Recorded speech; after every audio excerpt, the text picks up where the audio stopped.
Do you love movies? So do I. What's up, y'all? It's KB, and I love movies, inviting you to listen to The Conversation, a film podcast where passion meets perspective and opinion. From the old school to the new, I invite a guest on to discuss the movies that thrill us, challenge us, break our hearts, or even blow our minds. There's always new episodes dropping wherever you get your podcasts. So join the conversation. We don't just watch movies. We love talking about them too. The Conversation with KB Loves Movies, a part of Someone's Favorite Productions podcast network. Hello and welcome to Tumbleweeds and TV Cowboys. My name is Hunter. In this podcast, I'll be joined by a different guest each week to discuss a classic Western movie or TV show. I've been a fan of classic Westerns for as long as I can remember, and in recent years, they've become very nostalgic for me.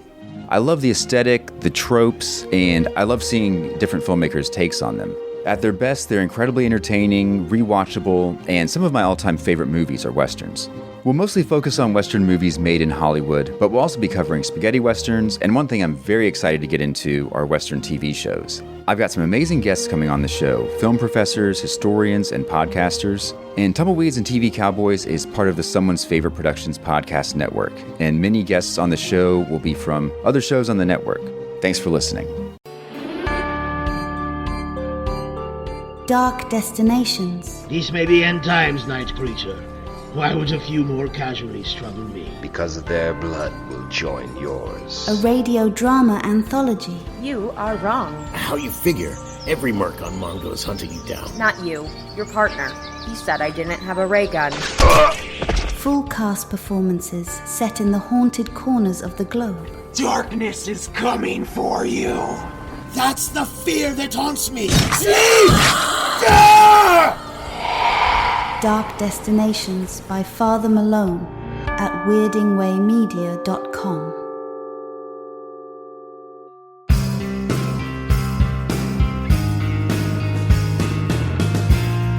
Weirding Way Media.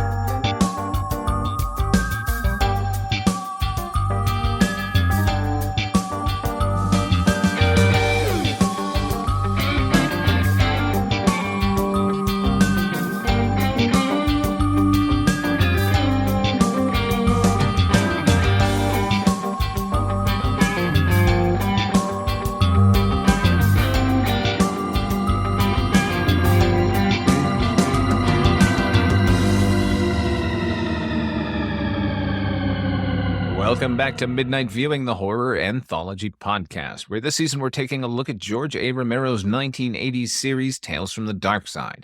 I'm Father Malone, and sharing the Midnight View with me are the Culture Cast's Chris Stachiw.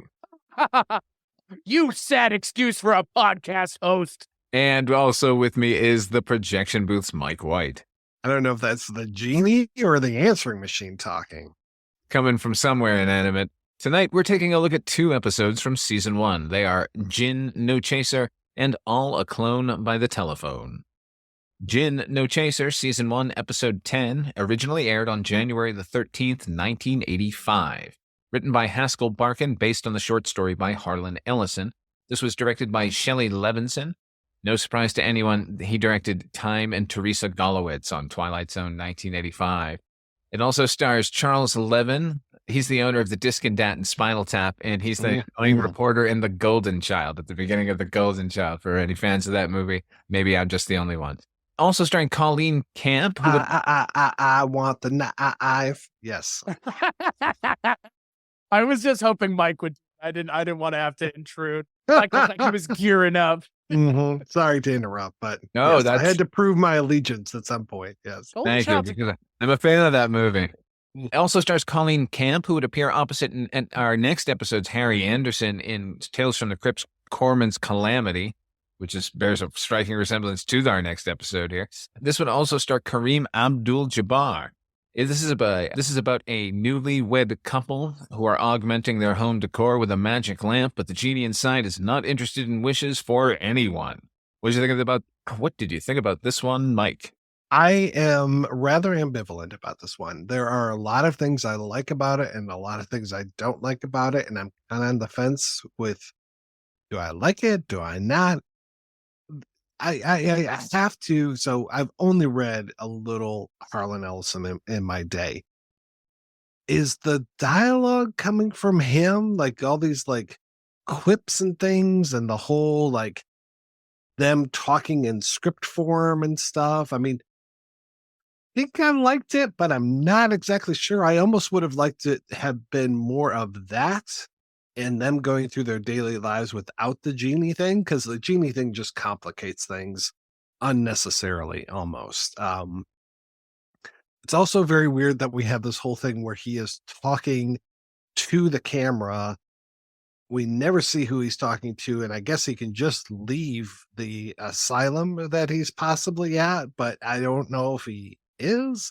Yeah, I think I liked this one. Of course, once Kareem Abdul-Jabar shows up, he's amazing. I love that guy. He's so great. And then Colleen Camp, I'll be honest, she could just be reading the phone book, but as long as I get to look at her, holy shit, she is just gorgeous, and she's in prime form in this one. So, and then yeah, I think I actually like the lead guy quite a bit. I know I've seen him in a ton of things. Obviously, you mentioned two of them, but he just seems so familiar to me, and I'm wondering if he was in a TV show I used to watch or something. But yeah, I think I like him a lot. He's like one of these stand-up comic type guys, just would show up at the right time, and just he always did everything that he could to get a laugh.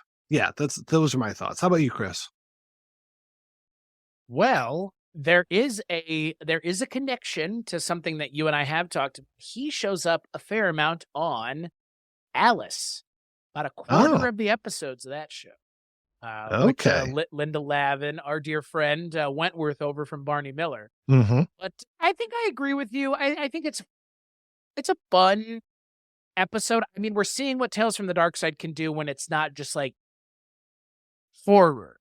And so now that we're kind of seeing what else the show has to offer, it's interesting because it does strike me as a better put together version of Night Gallery, or more aptly, I think, Twilight Zone 85.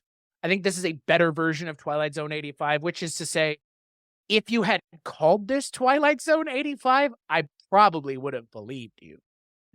And these episodes specifically, at least this one and the next one, but definitely this one, it's like, again, there's like this thing at the center of it, and it's this one thing, and they're trying to figure out what to do with it. Like, that just strikes me as such a Twilight Zone-y thing, where it's like focusing on a singular object, like the Shatner episode from the original run of the show with the little devil fortune reader. It's like that. It's like, we're going to focus on this one thing and kind of fully flesh out the idea of what it does and the characters around it. So I thought it was fun. I think every time Kareem Abdul-Jabbar's voice emanates from the genie's lamp, he's just going for it. He is just going for it. So everybody's having fun, at least.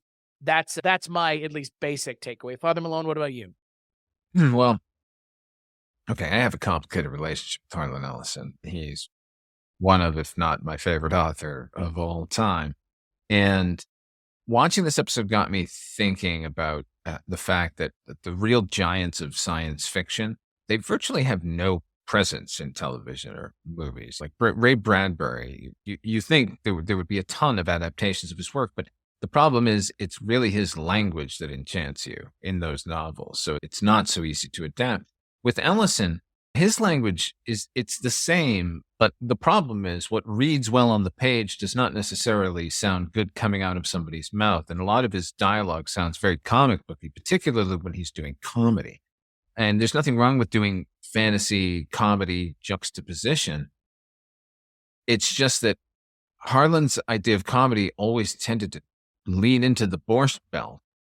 And the juxtaposition isn't justification enough to be hacky with the jokes. Just because you throw in a couple of Mesopotamian god names into tired punchline, it does not enliven them above tired punchlines. That's my main problem with the dialogue. That was my main problem with it as a kid. As a kid, I did not like this episode at all. Now I liked it quite a bit on the rewatch, particularly because of the performances. And of course, because of the presence of fucking Kareem Abdul-Jabbar. Jesus Christ. He's fantastic. I did think Charles Levin, his performance, what I wrote here was he seemed to have learned to act at Juilliard's Nickelodeon campus. He's very, very early 1980s. He seemed to me to have done a lot of commercials. And I wouldn't be surprised if we saw him from a lot of commercials because he has a very pitchman-y attitude. Speaking of some of those lines from Ellison, we get an Effendi here.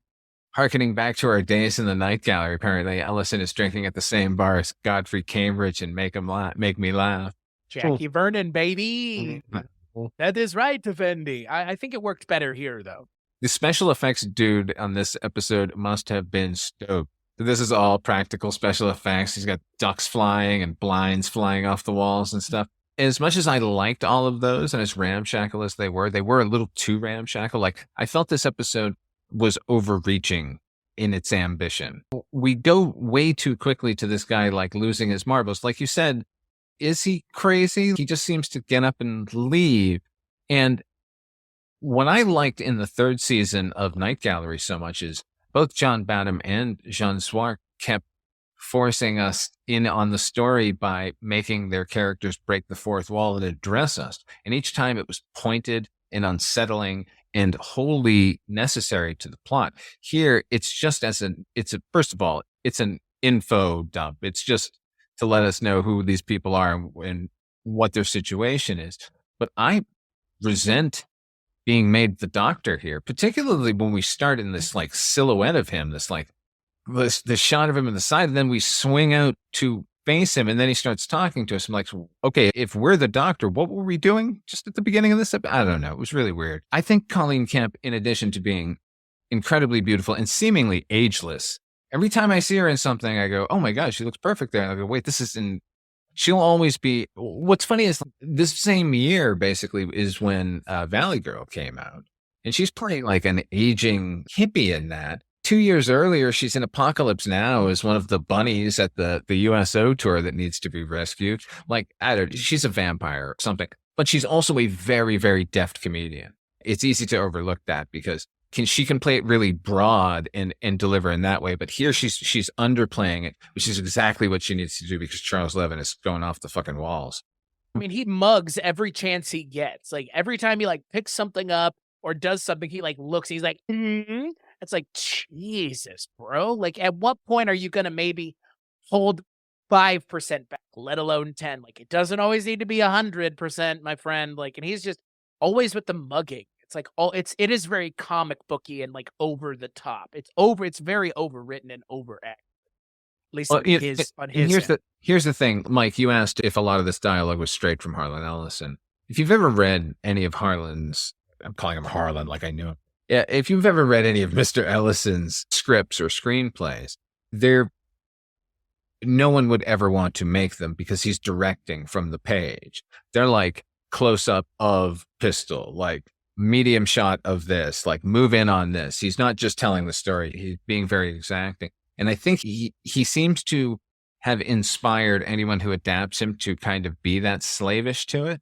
And I think Haskell Barkin, who I believe is an Ellison acolyte, he does hew very, very closely to the original story as far as all the dialogue goes. He changes the ending a little bit, and he actually makes the ending a little bit better, honestly. In the book, it ends with the husband is still in the psychiatric hospital, and then the wife comes to collect him. And the idea is that she's overcome the genie, and now she's going to get him out, and he's going to be okay. Well, maybe that's a better ending. I don't know. But no, the ending in the episode is better because we get to interact with Kareem Abdul-Jabbar and they're all friends, and that was cozy and comfy. And I liked it. I love the way it ended, where he's just like chilling in a suit and she's like, oh, everything's fine now. It's like, right. Everything and you're like, fine? What happened in the meantime? Yeah. Well, I mean, I've got some thoughts and theories. Most of them have to do with the genie and his wife not waiting for him to come back. Uh-huh. Yeah. With the way she's doting on him at the end, I totally see that. She's very quick to dismiss the notion. Mm-hmm. Oh, no. Oh, no.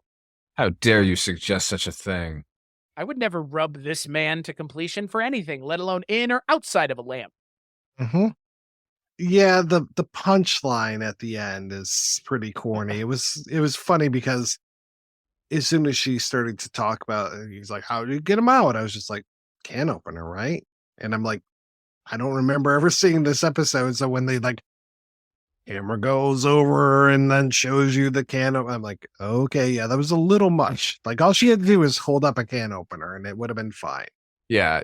I didn't think we need the can opener at all. It's like, no, that is sort of that. It feels very 70s fantasy. Ha ha ha. A can opener used to open a genie's magic lamp. It's the age of Aquarius, everybody. Like, yeah. But this is like what, 85? It's a little, yeah. It's a little goofy. I mean, the whole episode is goofy. It reminds me of, was it Night Gallery or Twilight Zone 85 where they're in the studio doing the broadcast of the radio show, and then all of a sudden everything starts coming to life. It's Twilight Zone 85. Okay, Twilight Zone 85. So it kind of reminded me of that, where it's like, oh, what if this thing actually happened, and what if it did happen? What if you did find a genie who was irate and unable to come out? And I guess I don't understand. Why is he being a dick to them when they're the only ones who can get him out? Right. What they're going to be like, oh, well, we're going to let you out, given that you're clearly so mentally stable that you're just trying to kill us while we're already out here and you're stuck inside. Look, he just don't know no better, okay? Okay, sorry. No one's ever been nice to him. Okay. It's a lion's paw kind of thing. Right. It's like Aladdin. No one's ever set the genie free. Like, what's the final wishes? I want to set the genie free. Nobody's ever been nice to me. Okay. Genies are so put upon, apparently. I think this is kind of a mediocre episode overall. I do want to point out that the DP on this is Karen Grossman. This is an LA episode, and I think it's actually shot really poorly. This one is the first time on Tales from the Darkside that I feel it was very scent bound, and oh boy, big time. Like when he shuts the door at one point, the whole wall shakes. Yeah, and there's like moments where he's at the window and they've got a flat out there of the thing, and they've got like a green light on him. And if listeners, if you want to go back to the first episode of this season of Midnight Viewing, we talked to Robert Draper, one of the DPs on the show, and he said the lighting rule here on Tales from the Darkside was noir lighting. It was low key lighting, so hard light. And with that, you can disguise so much, and it doesn't do it in this episode.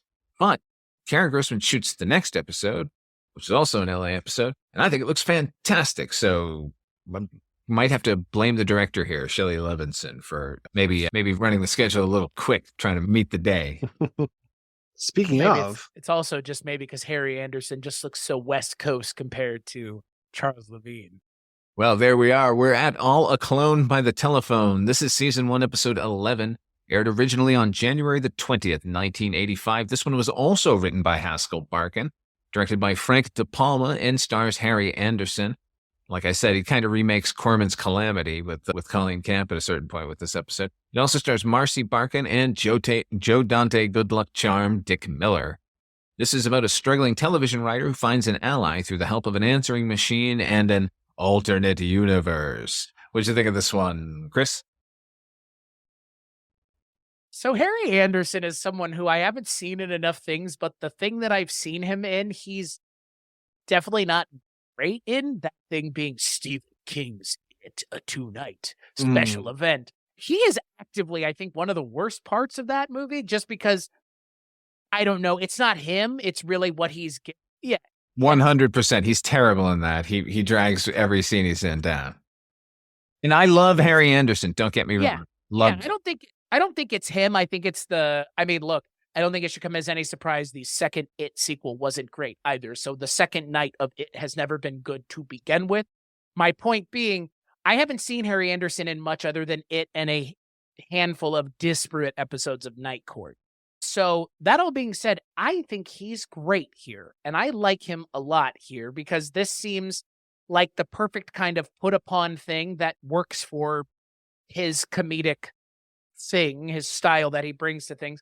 I think he's great. And I think this episode is definitely better than the last one. And I think it has more to say, maybe not a whole lot, but I think it's an interesting look at kind of what are you willing to do to get what you want, including making a deal with the devil who might also be yourself from an alternate universe. Could be. Yeah, a lot of questions. What is this other person? Why does he sound like Harry Anderson at first, but not like Harry Anderson later on? At least that's how I was. If we're doing Harry Anderson True Confessions, I will say that I grew up with Harry Anderson. He was my neighbor. No, he wasn't. He was on Cheers all the time. Harry the Hat. So good. Loved him on Cheers. And then when he ended up being, well, and I also would see his stand-up comedy sometimes, especially his stand-up magic stuff. So that whole needle through the arm thing that he would do. Oh, that was such a great bit that he would do. And then, yeah, when he ended up on Night Court, I think I probably watched a lot more Night Court than I remember. And I would almost say when we're done with Barney Miller, we might want to look at Night Court, Chris. I'm not sure. I'd definitely be fucking down. Yeah, I mean, I downloaded all the episodes a few years ago, but I haven't watched them, and this would be kind of almost new territory for both of us, I think. So, yeah, I am not exactly sure everything that's going on in this episode. As far as maybe you can explain some of this stuff to me. I guess I'm bearing the lead that I didn't really care for this one that much. I was glad to see Dick Miller. He looked great. He's always a welcome addition. But yeah, that's about all the good I could say about this episode. Chris, you mentioned the last one felt like it could easily have taken place over on the Twilight Zone. I think this one also could have taken place over on the Twilight Zone. I think the common denominator there is, again, Harlan Ellison. I think this is Haskell Barkin kind of making his own Harlan Ellison version of an episode. And I think, again, would play very well over on Twilight Zone. Can I explain this one? No, I can't explain this goddamn thing. Oh, I was hoping you were. I thought that was an intro. Like, can I explain it? Yes, please. No, listen. Okay, so from what I can understand, this is a universe where all the answering machines and direct dialers are alive and talk to each other, and they have human wants and needs. That's the world he slipped into, right? The machine effectively says, you're in and now in an alternate universe. And what we see is that we get an example of the machine calling another dialer at a movie theater recording girl to hit on her. So we get the idea that these things are somehow alive. But yes, it has his voice for some reason, which I didn't even pick up on until the second time I watched the episode. I went in the cast list and I'm looking for the voice, who played the voice of the answering machine, not realizing it was Harry Anderson. Anyway. Oh, I do want to echo you for a second there, Mike, because Harry Anderson at this point in history, when he was a mainstay on Saturday Night Live, like at the time where they were doing a lot of variety acts, they'd have Penn on a lot. He was on. They even had Joel on there, Joel Hodgson. Yeah. Joel Hodgson. Oh my God, what a string of Dick Ebersol did a good job there for a little while on Saturday Night Live and in getting some talent on screen that needed to be on screen. But I digress. Okay, so Harry Anderson has fallen into the world of all of these direct dialers and answering machines that are alive, right? But for some reason, there's only one targeting Harry Anderson. Are they only targeting Harry Anderson because they have needs, right? Because in the end, this machine wants fame and fortune and all this kind of nonsense. So why isn't this world chaos, right? Wouldn't they be impersonating us into oblivion if they could? Okay, there's that. No, first of all, no one is going to mistake a 50-pound VCR for an answering machine. When that VCR hits the floor, it's just like a Radio Shack exploded, Matt. At first, I thought it was a top loader, the kind with the old crank on the side. Hey, sign, this is 1984. If they can do it to Ma Bell, I can do it to you. I laughed at that. I actually laughed at that, and mostly because of nostalgia. I just been talking to a friend about dialing 10-10-321 before calling long distance the other day.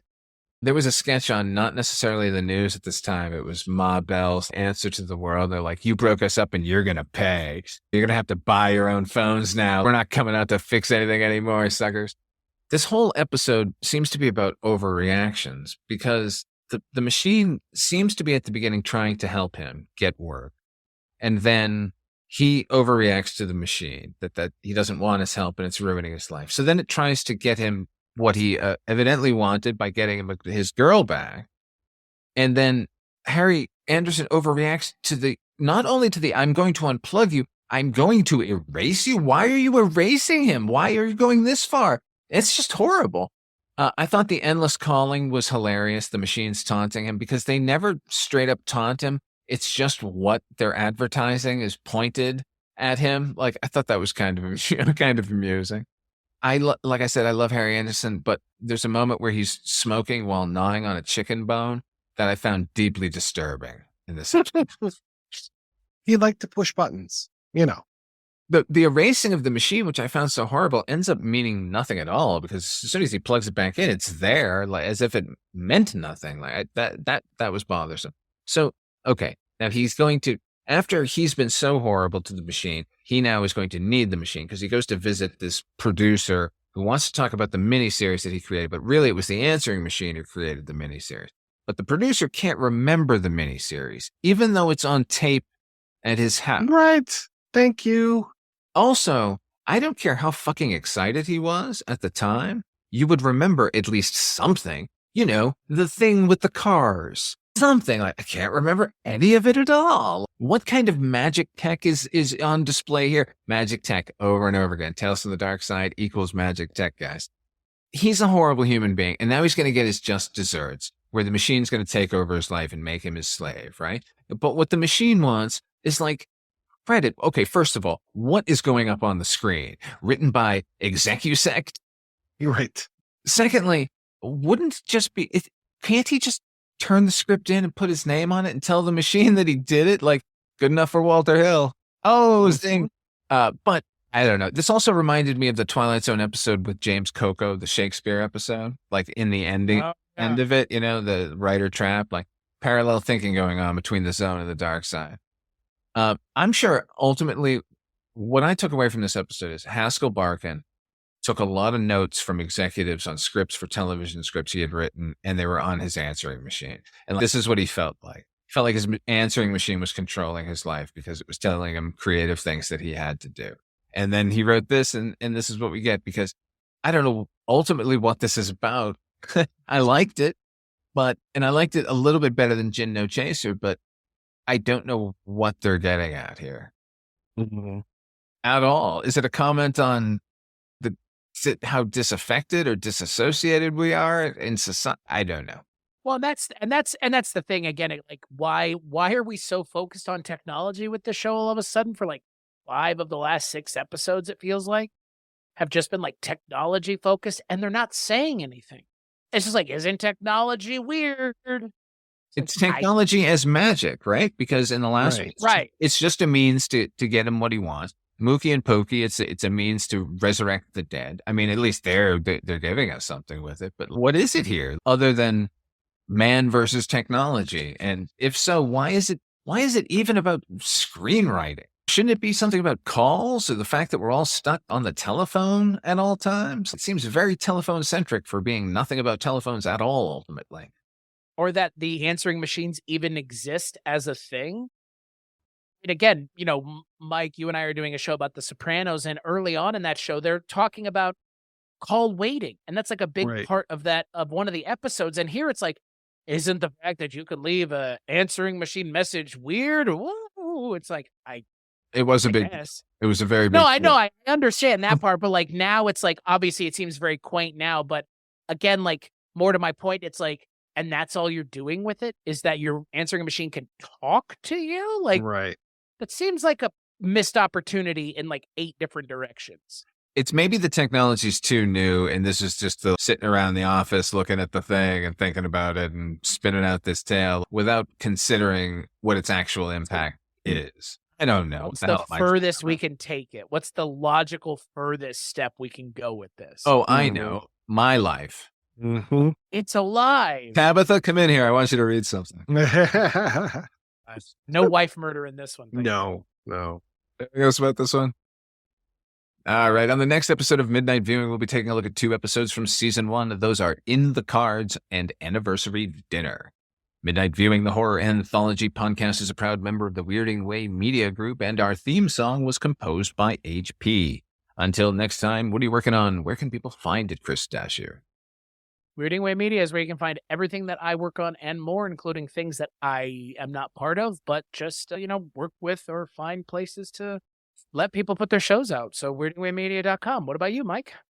Kind of the same thing. Yeah, weirdingwaymedia.com, I believe it is. That's the site for all of the things that I work on, including the projection booth and the Shabby Detective and the life and times of Captain Barney Miller, and some things that have nothing to do with 70s police shows. So, well, not very many, but a few. So, projection booth, we don't talk about cop shows too often, though I will ask anybody that has been on Columbo to tell me about their experiences. So, as for me, you can hear all of my stuff over there at the Weirding Way as well, including Dark Destinations, a radio drama that I write and produce. You can also hear Night Mr. Walters, the taxi podcast that I co-host with HP, the aforementioned HP. I want to thank you all for joining us here at Midnight Viewing. Until next time, try to enjoy the daylight.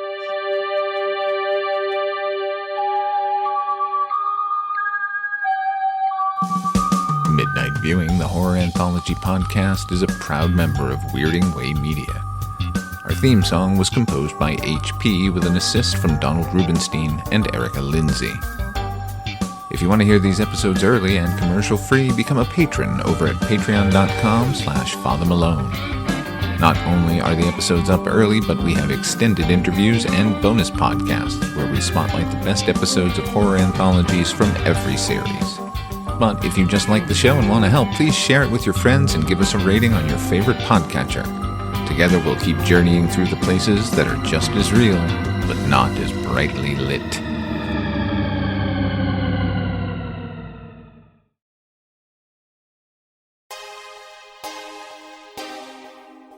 The audio commentary. It's a dying art form, but here at One Track Mind, I, your wonky yet affable host Ryan Luis Rodriguez, analyze film through the prism of these embryonic forms of podcasting, one audio commentary at a time. Masterpieces, crapster pieces, live action, animation, cult classics, films literally no one has ever heard of. No track is too small and no track is too big. Join me and my guests from the entertainment world as we keep these features alive every other Tuesday. Hey, who else is going to discuss Bill and Ted's Bogus Journey one week and Citizen Kane the next? Us, that's who. Sure, you have to put up with my voice, but there's a certain give and take in this industry. That's One Track Mind, part of the Someone's Favorite Productions family and available wherever you get your podcasts.